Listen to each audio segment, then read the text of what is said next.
जय हिंद बच्चों। आज हम विलयन के भाग 10 का अध्ययन करेंगे। इस भाग में हम असामान्य अणुभार एवं वांट ऑफ फैक्टर क्या होता है इसके बारे में देखेंगे। इसके पूर्व जो हमने अध्ययन किया विलयन का, भाग 1 में हमने विलयनों के 9 प्रकार और विलयन की सांद्रता व्यक्त करने के तरीके देखे। भाग 3, 4 और 5 में हमने हेनरी का नियम, राउल्ट का नियम, वाष्प दाब में आपेक्षिक अवनमन और भाग 6 में आदर्श एवं अनादर्श विलयनों के बारे में देखा था। भाग 7, 8 और 9 में हमने अणु संख्य गुणधर्म जैसे वाष्प दाब का आपेक्षिक अवनमन, हिमांक का अवनमन, क्वथनांक उन्नयन और परासरण दाब, इन अणुसंख्य गुणधर्मों के द्वारा अणुभार निकालने के बारे में देखा था। आज हम देखते हैं कि इन अणुसंख्य गुणधर्मों के द्वारा जब अणुभार निकाला जाता है तो कभी कभी वो अणुभार असामान्य प्राप्त होता है, या जो प्रेक्षित अणुभार होता है वो गणना द्वारा प्राप्त अणुभार से कुछ अलग होता है। तो ऐसा क्यों होता है? प्रेक्षित मोलर मास और गणना द्वारा प्राप्त अणुभार निम्न परिस्थितियों में बराबर हो सकता है। या तो विलयन में जो घुला हुआ पदार्थ है, विलेय है, वो अवाष्पशील हो, दूसरा विलयन बहुत तनु हो, या विलयन में विलेय का न तो संयोजन हो और न ही वियोजन। अब ये संयोजन क्या होता है और वियोजन क्या होता है? विलेय का विलयन में संयोजन या वियोजन होने के कारण ही अणुभार में अंतर आता है और प्रेक्षित अणुभार असामान्य प्राप्त होता है। तो यहाँ हमने लिखा है कि अगर विलयन में विलेय का संयोजन या वियोजन होता है तो प्रेक्षित अणुभार एवं गणना द्वारा प्राप्त अणुभार में अंतर होता है। प्रेक्षित अणुभार को ही असामान्य अणुभार कहते हैं। अब हम और आगे देखें कि विलयन में विलेय के संयोजन और वियोजन से अणुभार पर क्या अंतर पड़ता है। तो यहाँ हम देख रहे हैं विलेय का विलयन में संयोजन। तो विलेय के अणु, जैसे मान लो यहाँ पर एक उदाहरण दिया हुआ है एसिटिक एसिड CH3COOH।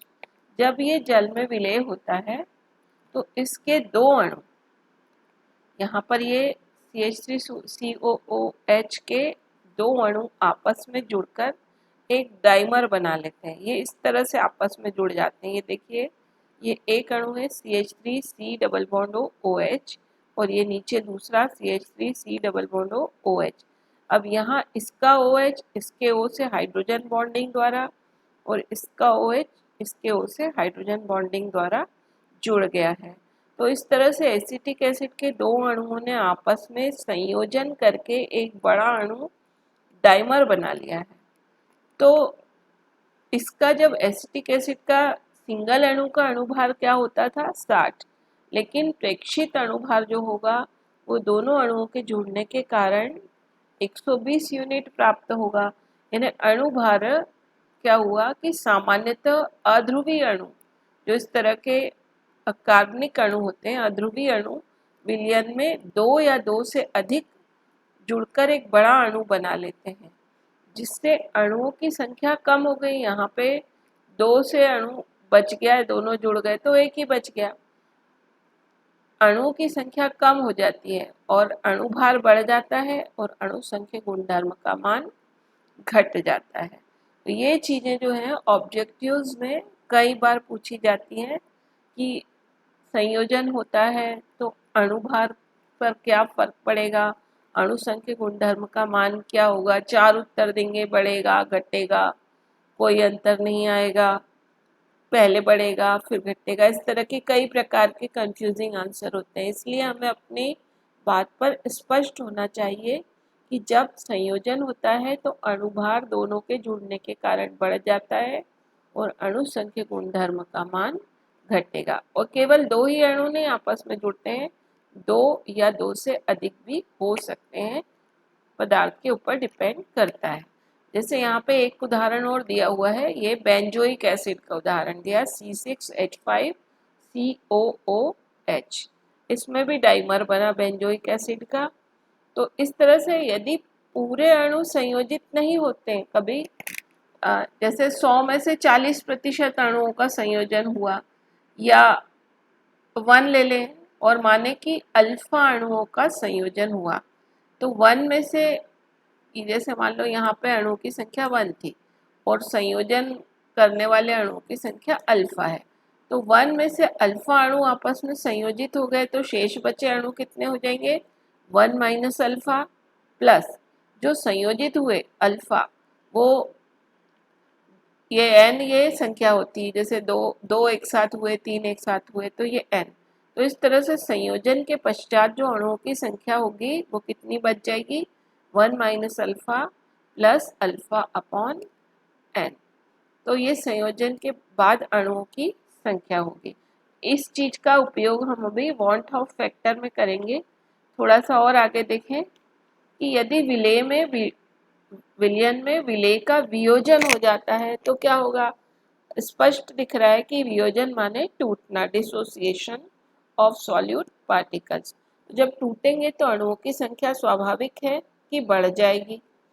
तो विद्युत अपघट्य अणु विलयन में 2 या 2 से अधिक आयनों में वियोजित हो जाते हैं, जिससे अणुओं की संख्या बढ़ जाती है। यहाँ पे विद्युत अपघट्य अणु होते हैं जो वियोजित होते हैं, जबकि अध्रुवी अणु होते हैं जो संयोजित होते हैं।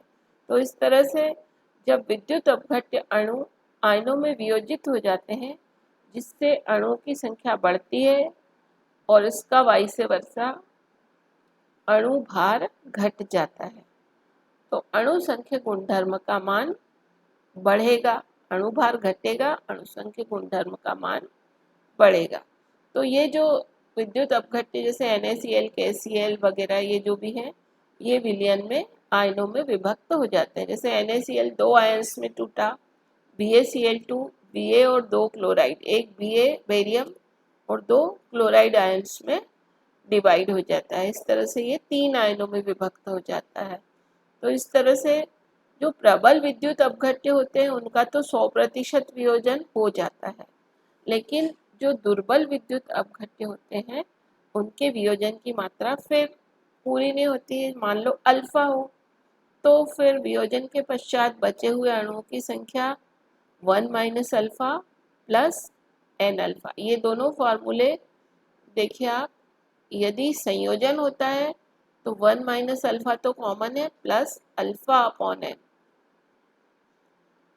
और वियोजन होता है तो 1 minus alpha plus n alpha. यहाँ अणुओं की संख्या बढ़ी और यहाँ पर अणुओं की संख्या कम हो रही है, अल्फा अपॉन एन, और यहाँ पे मल्टीप्लिकेशन हो गया एन अल्फा। तो इस तरह से इन वियोजन के पूर्व अणुओं की संख्या और वियोजन के पश्चात अणुओं की संख्या की सहायता से वॉन हाफ फैक्टर का निकाला जाता है। तो ये वॉन हाफ फैक्टर क्या है? 1880 में वॉन हाफ ने वियोजन और संयोजन की सीमा के निर्धारण के लिए एक गुणांक दिया जिसे कहा I। उस गुणांक को कहा वॉन हाफ गुणांक। इस गुणांक I को निम्नानुसार परिभाषित किया कि सामान्य मोलर द्रव्यमान और असामान्य मोलर द्रव्यमान, इनके अनुपात को वॉन हाफ फैक्टर कहा, या प्रेक्षित अणुसंख्य गुणधर्म और गणना द्वारा प्राप्त अणुसंख्य गुणधर्म के अनुपात को वॉन हाफ फैक्टर I कहा, या संगुणन या वियोजन, संगुणन माने संयोजन, संयोजन या वियोजन के पश्चात कणों की कुल संख्या बटे पूर्व संयोजन और वियोजन के पूर्व कणों की कुल संख्या के अनुपात को वॉन हाफ फैक्टर कहा। तो संयोजन या वियोजन के पूर्व कणों की संख्या को तो हम एक ही मानेंगे, लेकिन पश्चात अणुओं की कुल संख्या को, यदि संयोजन होता है तो ये वाली चीज लिखी जाएगी, ये वाला, और यदि वियोजन होता है तो पश्चात वाले उसमें ये वाले संख्या लिखी जाएगी 1 minus alpha plus n alpha. तो इस तरह से वांट ऑफ फैक्टर क्या है कि ये दो राशियों का केवल अनुपात होता है, इसलिए इसका कोई मात्रक नहीं होता है। तो यदि i बराबर 1 हो, यानी ऊपर और नीचे वियोजन के पश्चात और पूर्व कणों की संख्या यदि समान है, तो इसका मतलब ये हुआ कि इसमें न तो वियोजन हो रहा है और न ही संयोजन हो रहा है। जितने अणु पूर्व में थे उतने ही अणु बाद में भी हैं। तो उस समय i बराबर क्या होगा, 1 होगा। इन चीज़ों पर ऑब्जेक्टिव प्रश्न बहुत सारे बनते हैं। यदि i जो है 1 से अधिक हुआ, i is greater than 1, means ऊपर वाला जो फैक्टर है, ये वाला वियोजन या संयोजन के पश्चात अणुओं की संख्या ये ज़्यादा है और नीचे 1 है। यानी यदि अणुओं की संख्या ऊपर के उसमें ज़्यादा है, मीन्स वियोजन होगा। तो i इज ग्रेटर देन 1, तब विलय का क्या होगा, वियोजन होगा। और यदि i लेस देन 1 होगा तो विलय का संयोजन होता है। ये तीनों चीज़ें आप अच्छे से समझकर याद कर लीजिए।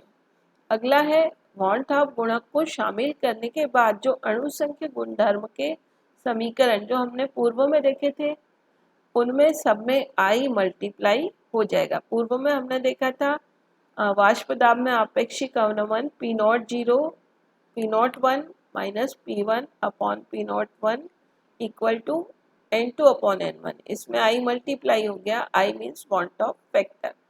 तो इस तरह से क्वथनांक उन्नयन में भी i फैक्टर, ये सब में i फैक्टर मल्टीप्लाई होकर नए सूत्र बनते हैं। तो विलयन का परासरण दाब वाला जो सूत्र बन जाएगा, pi equal to I into R T upon we.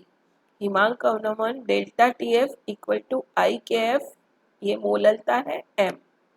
क्वथनांक उन्नयन delta T B equal to I K B m, m यानी मोललता। अब यहाँ देखिए अल्फा एवं i का संयोजन में संबंध, ये वही अभी जो बता रहे थे कि अल्फा बराबर क्या होता है, वियोजन की मात्रा जो है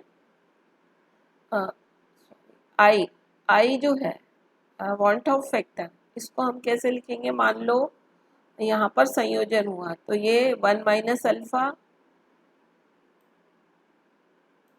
ये ब्रैकेट में लिखिए, plus alpha upon n. 1 minus alpha plus alpha upon n upon 1। अब यहाँ देखिए हम इसका पक्षांतर किया i माइनस 1, ये हो गया इक्वल टू अल्फा, इसको कॉमन निकाला दोनों में से और ये बचा 1 अपॉन एन माइनस 1। तो अल्फा इक्वल टू क्या हो जाएगा, i minus 1 upon 1 upon n minus 1। ये जो फार्मूला प्राप्त हुआ, ये अल्फा और i के बीच में रिलेशन, अल्फा मीन्स संयोजन की मात्रा या वियोजन की जो भी हो, और ये तो ये संयोजन के समय का सूत्र है। अल्फा एवं i में अब वियोजन के समय क्या संबंध होगा, तो यही फिर से हम लिखेंगे i इक्वल टू, अब यहाँ ऊपर क्या हो जाएगा 1 माइनस अल्फा प्लस इसके स्थान पे आ जाएगा n अल्फा अपॉन 1। फिर से यहाँ पे i माइनस 1 इक्वल टू, ये पूरा इसमें से अल्फा कॉमन निकाला तो क्या बचा n माइनस 1।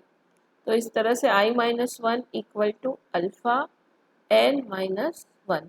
तो अल्फा इक्वल टू क्या हो जाएगा i minus 1 upon n minus 1। तो ये वियोजन के समय जो सूत्र है वो ये लगता है, i और अल्फा में आपस में संबंध। तो ये जो सूत्र है ये आंकिक प्रश्न हल करने में या ऑब्जेक्टिव या प्रतियोगी परीक्षाओं में बहुत सरल तरीके के ऑब्जेक्टिव पूछे जाते हैं, लेकिन हमें बस सूत्र मालूम होना चाहिए और कंसेप्ट को बहुत अच्छे से समझा हुआ होना चाहिए। तो थैंक यू बच्चों, आप लोगों ने पूरा विलियन का चैप्टर बहुत अच्छे से समझा। और जहाँ कहीं भी आपको कोई चीज़ फिर भी समझ में ना आए तो आप वापस बैक जाकर उस स्थान पर समझ सकते हैं। पढ़ते रहिए, स्वस्थ रहिए, प्रसन्न रहिए।